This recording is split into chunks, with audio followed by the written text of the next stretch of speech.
મારા પાછા બીજા 2 છોકરા એડ થઈ ગયા છે, પીહુ અને રાજા. આજે મેં છે ને નર્સરી ખોલી હોય ને ઘરે, એવું લાગે મને. હા, બચ્ચા પાર્ટી.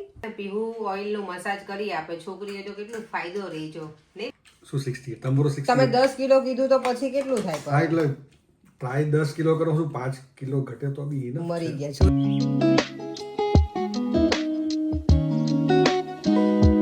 ગુડ મોર્નિંગ, જય શ્રી કૃષ્ણ, જય સ્વામિનારાયણ. આજે છે મંડે મોર્નિંગ, ઘરે છું. ક્રિસમસની એકદમ વાઇબ્સ આવી રહી છે. અને અહીંયા જો મારા ભગવાનની દીવાબત્તી કરીને મેં રેડી કરી દીધા છે. મારું બ્રેકફાસ્ટ પણ ડન છે. અને આજે અમારા ઘરે કોણ સ્પેશિયલ ગેસ્ટ આવ્યા છે? જો નાના નાના ગેસ્ટ આવ્યા છે અમારા ઘરે. હેલો હેલો પર્વ. આ છે ને દેવમ ને શાનવી બંને છે ને જોડે છે ટ્યુશનમાં, તો આજે લોકો અહીંયા ઘરે આવ્યા છે. ક્રિસમસ હોલિડેઝ છે ને છોકરાઓને, મેં મમ્મીને કીધું હતું કે મૂકી જતી તો રમશે છોકરાઓ સાથે, એટલે આવ્યા છે બંને. નહીં, એટલો ગુડ બોય છે ને, નાનો એવો છે 4 વર્ષનો, પણ વેરી વેરી ગુડ બોય. મને બહુ ગમ્યો હો પર્વ, તું બહુ ડાયો છે બેટા. હે હા પાડે, જોયું એ હા પાડે છે ને. સાનવી ગુડ ગર્લ છે. એને દેવમ છે ને બંને સાથે છે ટ્યુશનમાં, એટલે એને તો મજા પડી દેવમને તો આજે. કારણ કે નોર્મલી શું દેવમ ઘરે એકલો હોય, પ્લે કરવા માટે કોઈ આવે તો એને વધારે મજા આવે. ચાલો હવે હું છે ને મારું મોર્નિંગ જે છે એ પૂરું કરી દઉં. જો વાસણ ને બધું છે હું કરું છું, વાસણ ઘરે. યા કોઈ મને પૂછે તમે ક્લિનિંગ નથી કરતા, તો ક્લિનિંગ હું જ કરું છું. ચાલો ક્લિનિંગ કરી લો ફટાફટ, અને પછી ઉપરના ફ્લોરમાં બધું આજે છે ને ક્રિસમસ ગિફ્ટ ને બધું રેપ કરવાનું છે, એ પણ કામ છે. રેપિંગમાં હું માસ્ટર નથી, એટલે એ પર એમ કરી આપશે, એ ફ્રી થશે પછી. અને આજે મારે યોગર્ટ પણ બનાવવાનું છે ઘરે. મને કોઈનો મેસેજ હતો, નામ તો સોરી હું નથી યાદ રાખી શકતી બધાને, કે તમે યોગર્ટ કેવી રીતે મેં પહેલાં આપેલી છે નહીં કઈ રીતે, પણ આજે હું ક્વિક રેસીપી તમને બતાવી દઈશ. હમણાં બનાવું ને એટલે યોગર્ટ મારે હવે આટલું જ બાકી રહ્યું છે, એટલે હવે બીજું બનાવવું પડશે મારે. ચાલો હવે ફટાફટ ઘરના કામ પૂરા કરી દઉં, પછી મળીએ. દહીં બનાવવા જો મેં છે ને તપેલીમાં થોડું પાણી મૂક્યું છે, કે નીચે દૂધ છે ને પેલું ચોંટી ના જાય, એટલે એના માટે આ ફૂલ ફેટ હું જે દૂધ હોય ને એ યુઝ કરું. ગ્રીન તમે યુઝ કરતા હોય ને તો દહીં ના બને, એટલે તમારે આનો બ્લ્યુવાળું જે આવે ને બહાર અહીંયા રહેતા હોય એની માટે કહું છું. અને અહીંયા મારું આજે ઘી પણ બનાવવાનું છે. તો આ વખતે હું છે ને આ સોલ્ટેડ તો છે જ મારી પાસે, પણ હું અનસોલ્ટેડ બટર લાવી છું. કારણ કે મને છે ને ઘણા એવું કીધું હતું કે તમે અનસોલ્ટેડમાં આવી લો કે એમાં છે ને પેલું કીટું ના નીકળે જરાય. આ સોલ્ટેડ છે ને એમાં કીટું બહુ જ નીકળે છે. અને અત્યારે વિન્ટર છે ને એટલે મને એવું થયું કે એ લઈ આવું, ઘી નહીં બગડે. કારણ કે અનસોલ્ટેડ મારી ફ્રેન્ડ યુઝ કરે ને તો કે ઘણી વખત છે ને બટર એમને પડ્યું હોય ને ફ્રીજમાં તો બગડી જાય છે, એટલે હું સોલ્ટેડ લઈ આવી હતી. પણ આજે તો હવે તમારા અહીંયા વિન્ટર પ્રોપર છે એટલે ના બગડે, એટલે હું અનસોલ્ટેડ લાવી છું તો કીટું ઓછું નીકળે. તો ચાલો અહીંયા દહીં બનાવવાની પ્રોસેસ શરૂ કરું, અને અહીંયા ઘી બનાવવાની. જ્યારે દૂધ ઓલમોસ્ટ હવે છે ને ઉકળવા આવ્યું છે, જ્યારે ઉકળવાની તૈયારી હોય ને ત્યારે થોડું ચમચીથી આવી રીતે હલાવતા રહેવાનું, અને ફાસ્ટ ગેસે એને ઉકાળતા રહેવાનું દૂધને. એક ઉભરો આવે એટલે બંધ નહીં કરી દેવાનું, તો દહીં છે ને એકદમ સરસ થીક બને. અને અહીંયા બટર પણ જો બધું નાખી દીધું છે. કેટલું કહું, મને લાગે 5 બ્લોક્સ 2.5 કિલો જેટલું યુઝ કર્યું છે. આ બ્લોક્સ હવે ના લાગે કારણ કે ફૂલ થઈ ગયું છે, એટલે ઓકે ઉભરાય નહીં હવે આમાંથી બધું બહાર ના આવે. ચલો 2 ગેસે બંને વસ્તુ ચાલુ છે. આ ઓલમોસ્ટ થવા આવ્યું છે દૂધ હવે ગરમ. જો મેં બરાબર ઉકાળી નાખ્યું હતું, પછી થોડું ઠંડુ થઈ જાય ને એટલે જો હજી ધુમાડા તો નીકળે જ છે, આવું હોય ને ત્યારે એમાં દહીં નાખી દેવાનું 2 ચમચી ભરીને. અને પછી બસ એના જો આ દહીં છે ને 2 સ્પૂન વધારે થોડુંક નાખવાનું, ઠંડી હોય ને એટલે જો આટલું છે એટલે હું આ એક, અને હવે બાકીની ફૂલ ભરવાની, પણ આટલું બીજું બસ આના નાખી અને મિક્સ કરી દેવાનું. ઠંડી છે ને એટલે થોડું વધારે તમારે નાખવું પડે દહીં.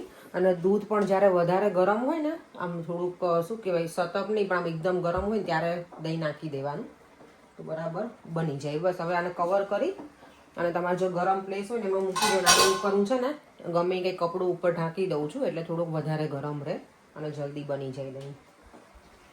ઉપરનું જો લંચ બનાવવા મૂકી દીધું છે, બટેકાનું શાક. અહીંયા રોટલીનો લોટ બાંધી લીધો છે. નોર્મલી છે ને બપોરના લંચમાં હું શાક રોટલી ઓછું બનાવું, હું ઘરે હોઉં ત્યારે. મેં જો આજે ચાલો છોકરાઓ છે ને તો બનાવું, પણ છોકરાઓ કંઈ ખાશે નહીં શાક રોટલી, તો એના માટે પાછું મેં સોજી પલાળી દીધી છે. એ લોકોને ઉત્તપમ બનાવીને આપીશું. સોજી મેં છે ને ઓલું દહીં નાખીને પલાળી છે.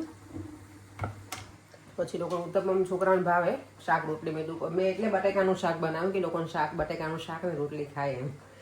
પાછા મારા ઘરે બીજા 2 છોકરીઓ આવી છે. આજે મારા ઘરે શું કહેવાય કે છોકરાઓથી ભરપૂર ઘર છે. બાકી મારો દેવમ એકલો જ હોય. આજે છે ને 4 છોકરાઓ છે, બીજા 3 ગર્લ્સ છે અને એક નાનો બોય છે. કારણ કે અત્યારે શું છોકરાનું હોલિડે છે અને બધી મમને કેવું વર્ક હોય અને ક્રિસમસ હોય ને એટલે અમારું જે પાર્લરમાં કામ કરતા હોય ને સ્પેશિયલ એ લોકો બિઝી હોય 2 દિવસ પહેલાં, તો એ લોકો બિઝી છે. તો મને એને ફોન કર્યો તો કે તું ઘરે હોય તો તું રાખીશ થોડો ટાઈમ સુધી. મેં કીધું હા વાંધો નહીં, મૂકી જાજે. એક સે ભલે દો સે ભલે 3 એવું થયું છે આજે. 5 છોકરાઓ છે મારે. ઘર કેવું ભર્યું ભર્યું લાગે કારણ કે નતર છે ને ઘર મારું એકદમ આખા ઘરમાં કોઈ ના હોય, સાવ ક્વાઇટ. દેવામાં શાંતિથી એનું રમતો હોય કે કંઈક રાઇટિંગ કરતો હોય કે એવું બધું હોય એટલે ચાલતું હોય. તે લોકો રમે છે ને ત્યાં સુધીમાં મારું આ શાક હવે બનાવી નાખું. પરેંકની ભૂખ લાગી છે. અત્યારે બપોરના 11 વાગી ગયા છે. તો શાક રોટલી બનાવી અને પછી છોકરાઓનું મોઢાથી બનાવીશ. અને છોકરાઓને છે ને ઘરે હોય ને તો કાંઈક ને કાંઈક હું પૂછ્યા રાખું. કારણ કે મારા દેવમનું મને ખબર હોય કે એને શું ખાવું હોય, પણ બીજાના છોકરાને આપણને ના ખબર હોય કે લોકોને શું ખાવું. એટલે મને મારો જીવ એવો છે કે હું કન્ટિન્યુઅસ એને પૂછ્યા રાખું કે અમને આ ખાવું છે. એટલે પછી છોકરાઓ છે ને દેવમની સાથે બ્રેકફાસ્ટ તો કર્યો જ તો હવે મેં કીધું લંચ એ લોકો કે અમારે અત્યારે નથી જમવું, ફૂલ છે ટમી અમારું, તો મોઢાથી તો એ લોકોને મોઢાથી બનાવી આપીશ. હવે તો બટેકાનું એકદમ ચટાકેદાર શાક રેડી છે. અહીંયા રોટલી રેડી છે અને અહીંયા ઘી પણ બની ગયું છે. ઠંડુ થશે ને પછી હું એને ગાળી લઈશ. જો મારા પાછા બીજા 2 છોકરા એડ થઈ ગયા છે, પીહુ અને રાધા. આજે મેં છે ને નર્સરી ખોલી હોય ને ઘરે એવું લાગે મને. હા બચ્ચા પાર્ટી હે ને દેવમ? હા, જે લોકો અહીંયા રમે છે સરસ મજાના બધા. પ્લે કરો ઓકે. પછી હમણાં તમારા માટે લંચ બનાવું છું. યાર ભૂખ લાગી છે તમને લોકોને હવે? એ પીહુ ગઈકાલે છે ને અમે કિચનમાં શું કે ટાઈમ સ્પેન્ડ નહોતો કર્યો એટલે આજે મને લાગે હું સવારથી કિચનમાં જ છું. ક્લિનિંગ કિચન એવું ચાલે છે. તો અમે લોકોએ તો લંચ કરી લીધું, મેં અને પરેંકે. પણ છોકરાઓ છે હવે પાછા બીજા 2 એડિટ થઈ ગયા છે. આજે 6 છોકરા છે મારા ઘરમાં ટોટલ. જો આ બંને છે. હવે હેલા કર દો દીકો ભાઈ. મારી ફ્રેન્ડના જ છે બધા. 6 શું કહેવાય 4 ગર્લ્સ છે અને 2 નાના બોયઝ છે. તો એ લોકોને શાક રોટલી નથી જમવું. તમે જો એના માટે હવે પાછું ઉત્તપમનું રેડી કર્યું છે અને એ બનાવી નાખું એટલે પછી હું છોકરાને જમાડી દઉં. પછી હું ફ્રી, પછી હું મારા કામ પતાવું. કારણ કે આજે મારે ઘણા બધા કામ છે એટલે બધા પતાવવા પડશે. વાસણનું બધું થઈ ગયું છે પાછું. સવારના કરે તો પાછા બપોરના ભેગા થઈ ગયા છે એટલે કામ ચાલુ જ છે આજે. અને પછી આ ઘી પણ હું ગાળીને રેડી કરી અને મૂકી દઉં. કિચન ટાઈડી કરી અને પછી ઉપર જઈશ બધું ક્લિનિંગ કરવા માટે. ચાલો હવે મળીએ. ઉત્તપમ બને એટલે પાછા બતાવું મસ્ત સરસ મજાના. નાની નાની સાઈઝના ઉત્તપમ બનાવે છે. જો અહીંયા છોકરાઓ જો આટલા છે ટોટલ. આજે હજી એક તો અંદર બેઠી છે રૂમમાં. છોકરાઓને જો કેટલી મજા પડી છે સાથે. નહીં મજા આવે છે? સરસ બનાવ્યા છે આંટીએ. કેવા બનાવ્યા છે ઉત્તપમ? કેવા બનાવ્યા છે? સારા હે? ગુડ. પર્વ ઇઝ નાઇસ. યા એટલો ક્યુટ છે ને. અને રાધા તો રૂમમાં બેઠી છે, એ અહીંયા નથી બેઠી. દેવમ છે ને પાછી ભૂખી થઈ ગઈ છે. તો હું હજી ફ્રી ના થઈ ત્યાં પાછા એ લોકો ભૂખ્યા થઈ ગયા બધા. કાંઈક ને કંઈક ખાવું, બિસ્કીટ ને સિરિયલ્સ ને નહીં. અને અહીંયા એ લોકોનો મૂવી ટાઈમ ચાલુ છે. સરસ મજાનું મને છે ને પીહુ ઓઇલનું મસાજ કરી આપે. છોકરીએ તો કેટલું ફાયદો રહી છો નહીં બેટા? થેન્ક યુ મારા દીકો. એ મને એવું કહે કે મને નથી આવડતું, થોડું પણ કરી આપને, મને મજા આવે. કોઈ કરી આપે ને આપણે જાતે ઓઇલ નાખીએ એના કરતાં કોઈ બીજે આપણને હેરમાં ટચ કરે ને તો એ ફિલિંગ્સ ઓ માય ગોડ જન્નત મળી જાય. કોઈ હેરમાં મસાજ કરી આપે ને એટલે તો શાંતિથી હવે એન્જોય કરું છું. રાધા તો જો રાધા શું કરે છે? રાધા તો બેઠી બેઠી એ લોકોના સિરિયલ જ ભાવે છે બંનેને. તો જો આજે દૂધમાં નાખવાનું એ લોકો એમનામ જ ખાય છે આજે. અને દેવમ અને તાનિયા બંને સ્ટડી કરે છે. રાઈટ દેવમ? અને મમ્મા અત્યારે હવે રિલેક્સ હશે. હું ક્યારની ઉપર નીચે છોકરાને ખાવા પીવાનું તો જો હજી ચાલુ જ છે. મેં એમને કીધું હતું કે 2 કલાક પછી ત્યાં સુધી કંઈ નહીં આપું, પણ તો એ પછી હું નીચે આવીને પૂછું ને એટલે એમ કે હા મને ખાવું છે. એટલે મેં ચલો પાછું આપું. જો ઘી બની ગયું છે સરસ મજાનું, રેડી થઈ ગયું છે. હવે અત્યારે રાઈસ અને શાક એટલું બને છે. પરેંકી રોટલી ઓછી ખાવી છે એમ. મેં આજ બપોર બટેકાનું શાક બનાવ્યું હતું, રોટલીનો લોટ પણ બાંધ્યો. રોટલી તો અત્યારે હું બનાવી નાખીશ. હવે જે લોટ છે ને એની ચાલો તો જમીને પછી જવું છે ટેસ્કોમાં શોપિંગ માટે. તો ત્યાં જઈ આવીએ અને આજનો દિવસ પૂરો કરીએ. જો બપોરે મેં બટેકાનું શાક બનાવ્યું હતું તો અત્યારે મેં બટેકાનું શાક જ રાખ્યું. થોડું રસાવાળું બનાવી નાખ્યું. રોટલી, પાપડ અને રાઈસ પણ બનાવે છે. પરેંગને રોટલી નહોતી ખાવી અને રાઈસ અને શાક, પાપડ. યસ દેવમ? અને છાશ. હવે રોટલી બંધ. કોણ બોલે છે આવું? કોણ બોલે છે આવું રોટલી બંધ એવું? સાવ સાચું? નવા વર્ષમાં 10 કિલો ઘટાડવાનું. ઓ માય ગોડ, સાચે ના? ઓકે. નવા વર્ષનું શું કે રિઝોલ્યુશન અત્યારથી બહાર પડી ગયું છે અમારું 78 છે ને 68. શું 68 તમારો 68 તમે 10 કિલો કીધું તો પછી કેટલું થાય હા એટલે ટ્રાય 10 કિલો કરો છું 5 કિલો ઘટે તો બી enough મરી ગયા જોયું અત્યારે ચેન્જ આવી ગયો 10 માંથી 5 ઉપર 2 મિનિટમાં એટલે આવતા વર્ષમાં જોઈએ હવે કેટલું ડેરી લૂઝ કરે ને દેવામ તારે કેટલું પૂટણ કરવાનું છે બેટા વેઇટ રોટલી આવી રીતે નીચે મૂકીને બેટા કરાય બે હાથથી ના ઓલી કરાય આવી રીતે એક જ હાથથી કરાય તારે કેટલું વેઇટ પૂટણ કરવાનું છે અત્યારે તારું કેટલું છે 32 33 છે 40 કરવાનું વેટ ચેક કરવાનું 1 જાન્યુઆરી કરવાનું પછી 31 ડિસેમ્બર એમ વેઇટ ચેક કરવાનું હાઈટ ને વેઇટ નું કહે છે ડેડી તો તારે જ જરૂર અમારે જરૂર નથી હવે અમારે તો પછી કરી લે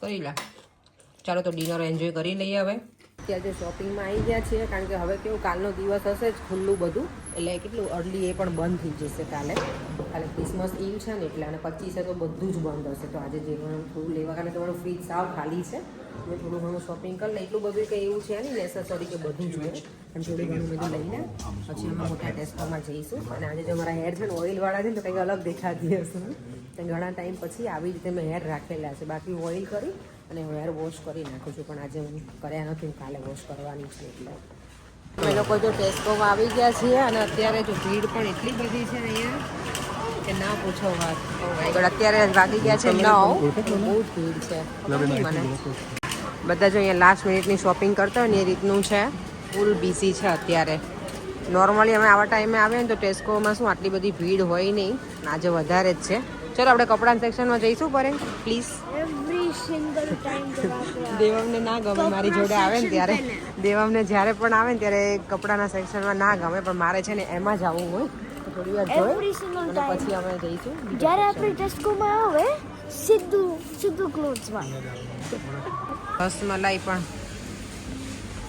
રસમલાઈનું બોક્સ તો જો કરે આ તો એક જણને જ થાય ખાલી આટલી રસમલાઈ જો અહીંયા ઇડલીનું રવા ઇડલી ને બધું મળવા લાગ્યું છે હવે બ્રેકફાસ્ટનું છે ઢોસાનું છે ગુલાબજાંબુના ટીન છે બધી શોપિંગ કરીને આવી ગયા છીએ અને હવે સુવાનો ટાઈમ પણ થઈ ગયો છે અત્યારે જો રાતના વાગે છે 10:30 અને અહીંયા જો આમાં દાબેલી ચાલુ છે હજી માયામાંથી લઈને આવ્યા છીએ ને જો કે અમે નથી લઈને આવ્યા મારી ફ્રેન્ડ લઈને આવી છે કારણ કે આજે મારે જવું હતું ખરું પણ પછી કેવું હતું કે જો ઘરે જમી લીધું ને પછી ઈચ્છા નહોતી તમે એવું વિચારું કાલે જઈશું એમ આજે માયામાઈ લોકો માયા દાબેલી જે આપણે બાપુનગર અમદાવાદમાં હતું ને 4 રસ્તા એ લોકોનું અહીંયા અમારા ઘરથી નજીક જ છે તેને 1 વર્ષ પૂરું થયું ને તો આજે બધી વસ્તુમાં 1-1 પાઉન્ડમાં હતું દાબેલી વડાપાઉં કે પાણીપુરી કે જે પણ ખાવું હોય ને ડીશ તમે પ્લાનિંગ કર્યું હતું કે અમે કાલે જઈશું એવું આજે અમે ફ્રી નહોતા તો પરેને તો મળી ગઈ છે એટલે કાલે અમે નહીં જઈશું ખાવા કંઈ દેવાને પાણીપુરી ખાવી હતી એટલે એને લઈ જઈશું કાલે ને દેવા ચાલો તો હવે વિડીયોને એન્ડ કરી દઈએ ચાલો તો હવે ફરીથી મળીશું કાલે નવા વિડીયો સાથે બાય બાય જય શ્રી કૃષ્ણ અને જય સ્વામિનારાયણ